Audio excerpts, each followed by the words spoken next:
Okay, here we have a projectile motion problem. We're given information about where it was launched.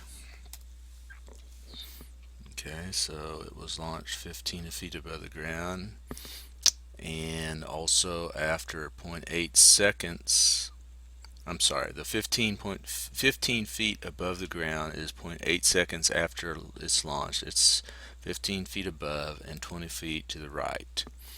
We want to determine the magnitude of the initial velocity of the tennis ball. Okay, when we talked about projectile motion, we had a couple different equations. We had the trajectory equation, which gave the path and really didn't have anything with time. This particular problem has time in it, so we're going to have to work it as two independent one-dimensional problems. We remember projectile motion, we had constant velocity in x, constant acceleration in y. Alright, we're working towards the initial velocity, so let's see if we can figure out some information about the velocity at these points and then work it that way. Alright, so let's see. We have an equation that says x equals x0 plus vx0t, and y equals y0 plus vy0t plus 1/2 at squared. I went to these two equations because I know time, I know final positions. Okay, so I know times.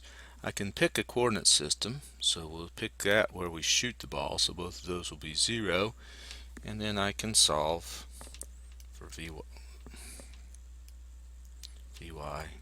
0 and vx0 and then combine them to get the magnitude. Okay, so x, we're 20 feet to the right. Might also help to visualize shooting this thing and drawing up the picture. So there's typical projectile motion.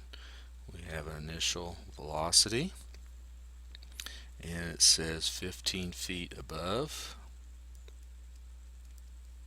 and 20 feet to the right at t equals 0.8. We don't know that's the peak, but these equations apply no matter what.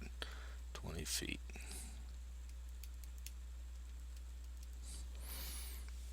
Okay, so we're going to set our origin right here and work through it. So that's going to be 0, vx0, 0.8. Come back and solve that in a second. Y is going to be 15.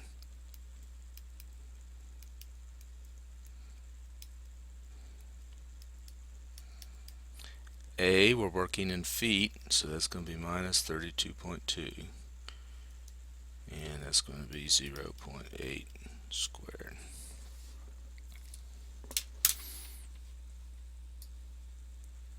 Okay, so if I pull in my calculator and solve for Vx is 20 divided by 0.8, so that's 25, and it's going to be units of feet per second. Vy will be not too bad. We're going to have 15 minus 0.5 times minus 32.2 times 0.8 squared, and that's going to be divided by 0.8.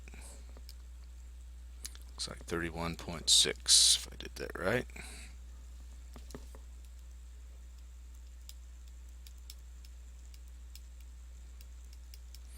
And if you haven't watched these videos before, I am doing all the calculations just to have a nice time estimate and show that all these problems are very doable.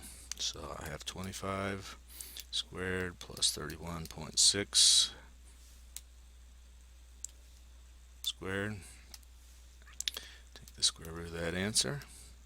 It gives me 40.3 as my initial magnitude. So I'll write that down. So v is square root vx 0 squared plus vy 0 squared, and that's 40.3.